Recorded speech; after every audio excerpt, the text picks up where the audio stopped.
All right, folks, take number two. Apologize about all that. Good evening to you. I'm forecaster Nick Dunn alongside meteorologist Mike Joyce. Before we get started, this time we'll make sure that you guys can hear us okay. I apologize. There was an issue from last night that I did not change over, so I apologize about that. Let us know that you can hear us okay, and hopefully everybody's having a good day so far. It is Tuesday, December 20th, and we are just after the 7 o'clock hour here. We've tried to make it a priority this week with you to ensure that we're doing videos with you each night, kind of leading up to this. And all right, good. We are back. So, Mike, apologies about that, and kind of picking back up where we kind of started a little bit here. Obviously, we still have some concerns, still some uncertainties. Obviously, big holiday weekend coming up, and this is obviously probably the biggest threat I think for a lot of people is that it's a holiday weekend. A lot of folks have Christmas. They want to open up some presents and enjoy some family time, but leading up to that, we're going to have some problems. Yeah, absolutely. And this is going to be a major travel disruption for a lot of folks. Not the biggest snowmaker we've ever seen. Our snowfall totals are not going to be the major story, but it's going to be a major component of the story. The major story, of course, remains how windy it's going to be and how consistently windy it's going to be, especially on Friday and the first half of Saturday. In fact, I'm just reading a message right now that I received from a colleague about that was sent from AEP. So a lot of people in our coverage area who have American Electric Power, AEP as their electric service provider. They are anticipating to have line crews and folks ready to go to restore power, but they just want people to be aware that if widespread outages do happen because of the wind and roads become impassable, that could delay restoration. Not only that, but on top of the holiday weekend, it is going to be a tricky situation, especially with those high winds, which I believe is the main threat here. So I will pass this along to our crew here at Ohio News and Weather, Bell Park Weather Network, and just we can kind of pour over it as a team and kind of decide where our warning responsibilities should lie as we head over the next few days. But again, like Nick has been alluding to, and what our team has been alluding to over the past couple of days, is this is going to be a unique situation where the snow totals aren't the main concern, but the fact that somewhat normal snowfall for us here in Ohio will be happening at the same time as a very unusual high wind event that can cause a normal snow to seem much worse than it actually is. So that's kind of what we're tracking right now, and starting to finally see some of that data, Nick, to put together at least a bit of a snowfall forecast as we try to wrangle in the more impactful things like the wind. Yeah, and that's the biggest thing. We're still kind of low confidence, and I do want to pull up our winter storm watches now that we've got a good amount of viewers in here with us. And again, good evening to all of you. Here's kind of a look, and this is kind of where we left off last time before I realized that we didn't have any sound with us, so I apologize. But winter storm watches are in effect for west central Ohio, northwest Ohio, and east central Indiana. These will kick in late Thursday night, and these will go in effect through Saturday morning in some locations.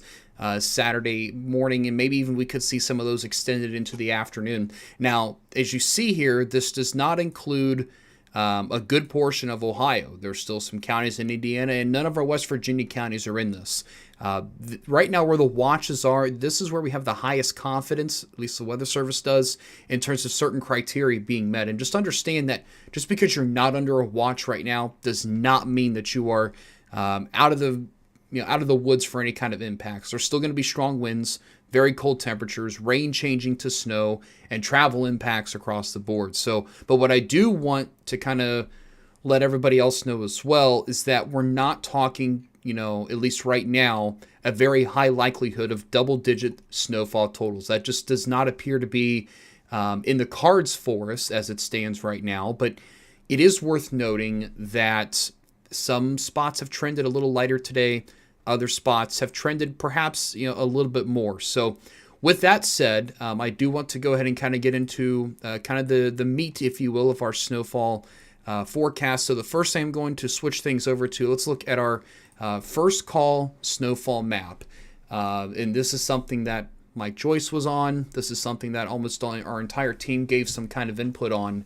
And Mike, I think the biggest takeaway is some folks, they may not like the numbers that are here, but you see our confidence is set at 40%. There's still some variables to play. Dry slotting. Do we get a secondary low that forms up the Appalachians and maybe gives us some extra moisture?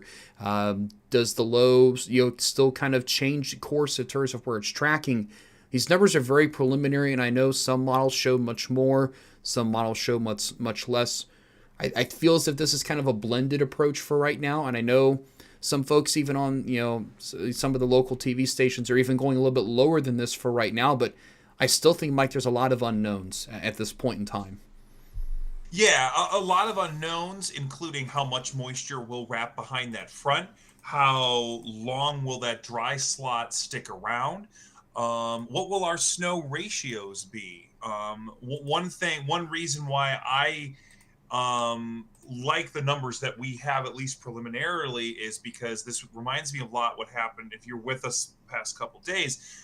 This reminds me a lot of what happened a couple years ago. We didn't have the wind, thankfully. The wind is, again, the number one concern.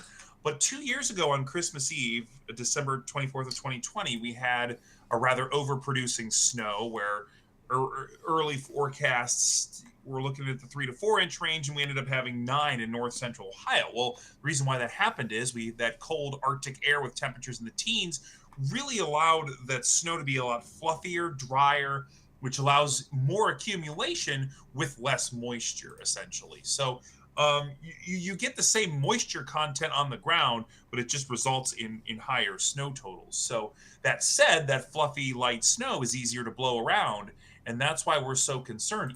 1 to 2 inches with 40-mile-per-hour wind will seem like a major snowstorm. Same with 2 to 4 inches. It doesn't sound like much, and from a hydrological standpoint, it isn't. It's like a run-of-the-mill winter event, but it's that wind coupling that is going to turn 2 to 4 inches into quite a significant travel disruptor.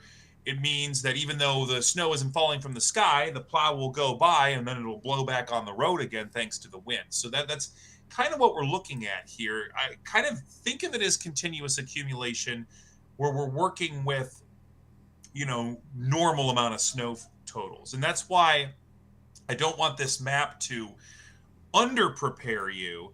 I just want everyone to be aware of what the main threat is, and that's the wind and the snow basically undoing snowplow work and removal work that our wonderful crews do.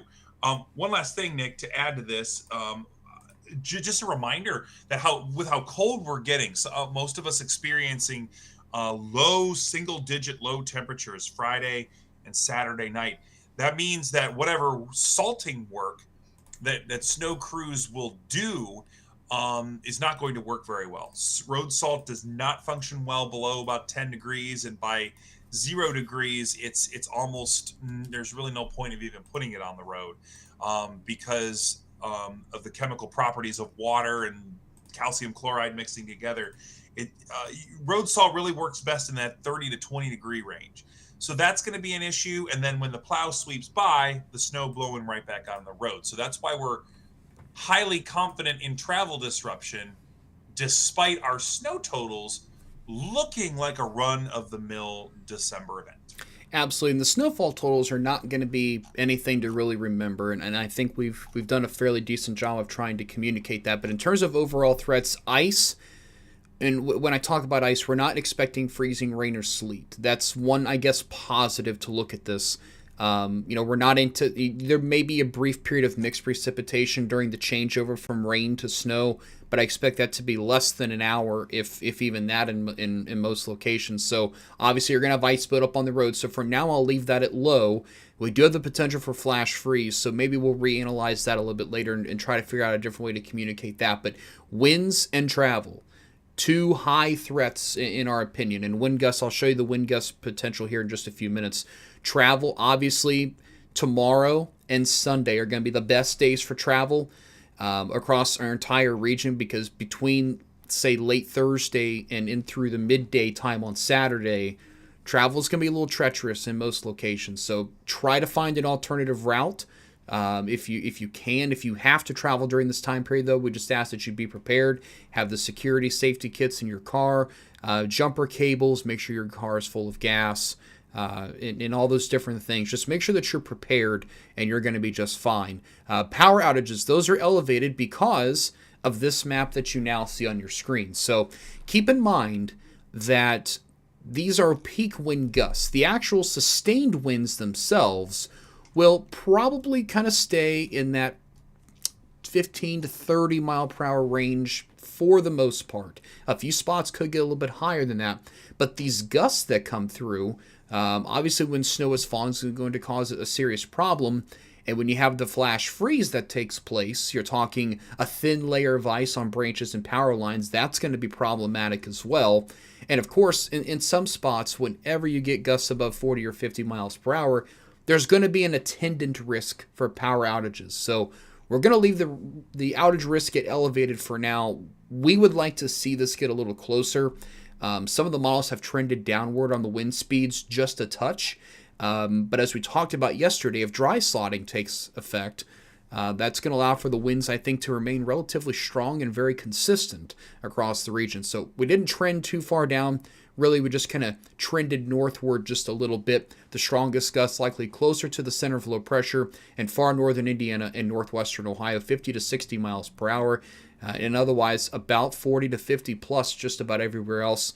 Maybe some spots in our far south stay in the 30 to 40 range. But regardless, very high impact storm across the board. Overall confidence on strong winds remains very high. Damaging winds over 50 miles per hour remains medium. This is no change from last night. Cold temperatures, very high confidence still in that. We could probably even bump that up to certain at the way that things are trending. And then snowfall totals, we still have a relatively low confidence on that particular aspect of the forecast as it stands now. So again, now we're still in this prepare stage. Still a little early on, obviously, as we alluded to at the beginning. The energy is still well over 1,000 miles away from the area. And as we get into our 0Z modeling suite tonight, the good news is we'll have a very good sample of the entire piece of energy, not half of it, not 3/4 of it, but the full system should be on shore, and we should have very good sampling of that as we continue to move along. So something to continue to kind of keep our eyes on. Now, we showed this stuff at the beginning because we know we get a lot more viewers at the beginning that, we want to know what's going on. And then obviously we get a lot of you that want to stick around and kind of see the behind the weather or the nerdy side of things. And that's what we're going to kind of get into next. So I'll go ahead and pull up some model data for us to kind of look at. And the first thing that I'm going to stress to you, again, this is model data. This is not the exact forecast. I would take it not necessarily with a grain of salt per se, but don't take it as verbatim and that this is what's going to happen. So let's look at the NAM model. This is perhaps a little bit of an outlier, but I do want to kind of show, because it does show perhaps, I don't want to call it worst case scenario, but kind of shows at least a little bit more of a widespread impact for everybody. So looking at Thursdays, you see we get a little bit of rain coming in. That's been pretty consistent. Then we get into Thursday night, overnight, into Friday morning, and Mike, this rain to snow changeover very quick. I mean, I think we're going to see temperatures fall from the 40s to the teens in just a matter of a few hours. And I know in some spots we could rival, top 10 temperature change based on what I was seeing from a couple meteorologists out there today. Somewhere in the Great Lakes, we could rival that, and that is really impressive. That means we have a very strong storm in the vicinity. Yeah, absolutely, and that is another major concern that we have as well. Just with how fast the temperature is going to drop. Not a ton of rain like Nick said, not a ton of rain on Thursday. It's mostly going to be a Thursday evening, kind of a wet weather event. But then once we get after midnight, that midnight to 2 a.m. range, like you see right there, that's actually what the model believes will be about 1 a.m. Don't buy into the times just yet, because that will kind of still kind of go back and forth a little bit as we look at some data and get closer and closer to the actual day. But what the key here is, most models have been very consistent as in a quick changeover. So you're going to see some rain, then the front's going to gust through, change over to some probably brief, heavy, wet snow that'll eventually taper down into some lighter snow showers carrying through the morning. And then we'll experience that dry slot where the winds will start increasing after that. So if there's anyone that works third shift overnight Thursday into Friday, this will be a concern for you. If you work like I used to do in the TV business, I'd drive to work at 2 in the morning. That'd be the worst possible time to be out on the road. So if you had Friday morning travel plans, I'd maybe consider going maybe 18 hours earlier. It depends on how far you're going and where you're going, of course. But if you were traveling points north and east, maybe an 18-hour lead time, or wait another day or something like that, just to kind of avoid being out on the roads when this big sweep through comes, because the wind shift is going to be almost instant, and then that change over to, we're probably going to see some moments of very reduced visibility, because that heavy brief snow will come through, taper off, and then those additional snow showers, especially to the north on Friday evening, will add to it. And this is where we're going to get a lot of those southern zone snow totals too from this burst as well. So again, it's not going to look impressive on a snow total map, but boy, is it going to be impactful in the moment. So really keep that in mind. And if we see any more eastward trends with this system, then we could see some of these higher totals be realized. But Absolutely. one thing that's one last I'm just Nick, you would probably agree with me that it's been pretty remarkable how at least consistent these model runs have been since about a week out a few days ago, at least in the general region, the timing and the days of impact. Yeah, and I understand that, we've seen the storm start as an East Coast low, then it trended way to the Mississippi River, which you're talking 1,200 miles, and now we're seeing it come back east somewhat. So obviously, this just goes to show when we talk about models and trends, this is why we don't show a ton of data, past day 5, 6, or even 7, because it can change drastically. I do have the wind speeds put up from the NAM. Now, I will say the NAM, I think, is maybe just a little underdone on the wind potential, but it does show at least 30 mile per hour winds for everybody and widespread 40 to 45 for most. If we look at the GFS model, this model may be a little extreme on the wind in a couple of locations, but it does show 60 mile per hour winds along the lakeshore of Lake Erie. I would not be surprised to see that verify. Some of those winds could even stretch into portions of northern and northwest Ohio, and even across more of northeast Ohio as well. Now, the GFS precipitation type, little different on this. Now, it doesn't show as much precipitation on that rain-snow changeover, and that is one concern as to why we're not going with the higher snowfall totals just yet. If dry air intrudes too quickly, then we get just a very brief 2 to 4 hour window of snow on that first initial changeover, and then we're going to have to rely on wraparound snow showers, and that's not something that we really want to rely on, that we would really like to kind of see most of that snow happen initially, not have to rely on backside snow to kind of take place. And the reason for that, I'm going to zoom this view out just a little bit here, is on the NAM model in particular, there has been some signal that a secondary low could develop and work across the Appalachian Mountains and into the Ohio Valley potentially. So obviously, the number one concern here obviously is we have one area of low pressure over Lake Michigan, and that's going to be kind of the it's kind of the upper level. Well, I guess if you want to call it, that's low number one. Is kind of where I'm going in the upper portions of the United States there. Low number 2 may develop into Kentucky, Tennessee potentially, and then low number 2 kind of moves right up the western spine of the Appalachians.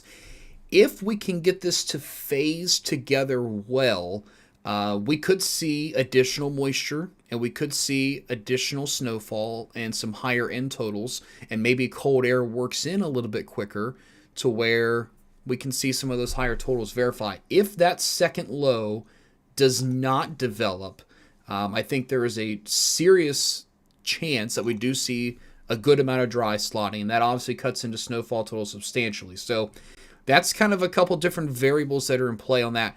We talked about high confidence of cold temperatures, and Mike, I'm not looking forward. If there's one part of the storm that I'm not looking forward to, it's the cold temperatures. I mean, the NAM model, I'll zoom this back into Ohio, shows some spots of Ohio by mid-morning Friday near zero or just below. Not a very good way to end the week, if you ask me. That's not very ideal whatsoever. No, and these are daytime temperatures. So Yes. these are going to be temperatures when people would have normally been out and about.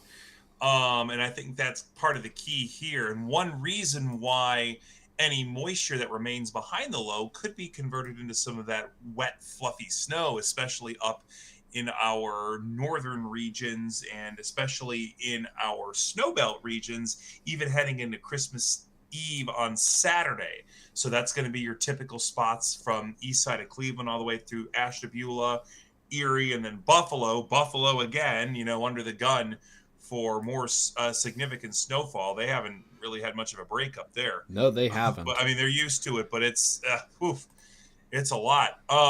So yeah, these are all major impacts. The wind and the wind chill and the actual temperature being all part of it. It is going to be a significant event for us here, mostly because of that wind and coupled in with that light snow. It's going to kind of be a triple threat, if you will. In these types of situations, you want to make sure that animals have shelter and are inside and are protected from this. I know cats and dogs are not going to want to be outside very long. No, at all. Just as long as necessary, and that's it. And maybe even take a look at investing in something to keep their paws warm. Mm-hmm. They're susceptible to frostbite as well, so that's one thing I think we all have to consider. We just have to be very mindful of all of the impacts here.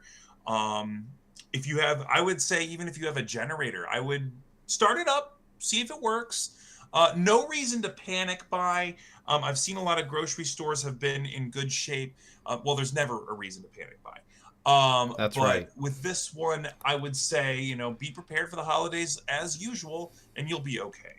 AEP, like I said, American Electric Power has put out an alert for possible outages, and I wouldn't be surprised if we did. But then again, at the same time, not everyone is going to lose power. So that's right. Be prepared, be ready, but also weather the storm with mindfulness at this point is what I would say. Yeah, and one real quick thing on the temperatures. I've got the wind chill factors pulled up. It's been a while since I have mentioned 20 below wind chills in much of Ohio. Even 10 below wind chills. It's been a little while. We think back to last Christmas, we were very mild, and obviously we're going to flip the script big time. This Christmas, we saw some 50s last year, spots in the single digits and teens this year. So a big change, and this is why we have climatology. This is why we have normal highs and normal lows, because extremes happen, and over time you see something kind of in the middle. So the GFS model showing wind chills Friday mid-morning 10 to 20 degrees below zero. The NAM is even colder at some spots in eastern Indiana and western Ohio, approaching 30 below zero. So very dangerous wind chills. I would anticipate much, if not our entire viewing area, going under some sort of wind chill watch advisory or warning within the next 24 hours, so that you have time to prepare for that. Check your pipes, especially if you're in a mobile and manufactured home. I can't stress that enough. I've seen so many times people that I know, they live in a mobile home and they don't have their pipes wrapped, and you get winds and temperatures of this magnitude, and you can have busted pipes quickly. If your home inside is not insulated very well, very similar problem could result. So I know that heat tape is a great solution. Even some foam insulation around your pipes that are exposed. Leave the faucets on dripping when temperatures start to get this low. All of those factors come into play, and we will continue to really hone in on some of those impacts and help you prepare over the next 24 to 36 hours in advance of this. And sometimes as we're going through the different impacts and the different concerns, sometimes we think, did we miss one? So we're always trying to go through, make sure we're checking our list, and not necessarily checking it twice to make sure you're naughty or nice for Christmas, but just making sure that you have everything that you need to get you through the storm. As Mike said, just prepare as normal. No need to panic by whatsoever. So real quick, let's go back to our snowfall map. Kind of wrap things up here a little bit this evening.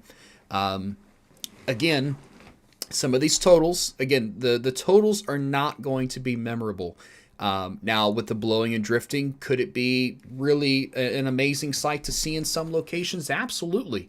We think back to the blizzard of 78. The totals themselves were not the big problem. It was the wind and the blowing and the drifting that caused so many problems, and it snarled and locked down travel for several days. We're not looking at that type of scenario. We're not looking at gusts of 70, 80 miles per hour, and we're not talking double-digit snowfall totals.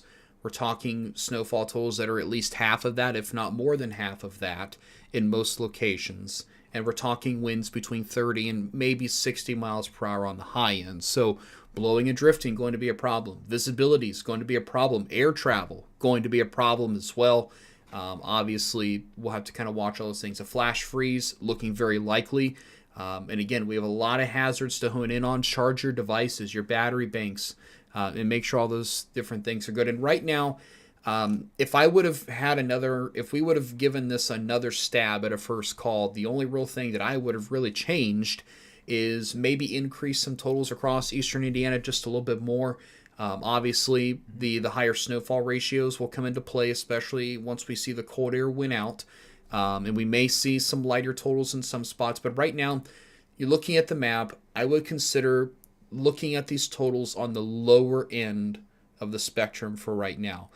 We always try to take the approach, we'll start a little conservative, we'll start low and trend higher as necessary. It's really tough to start high and have to repeat your justification for going lower.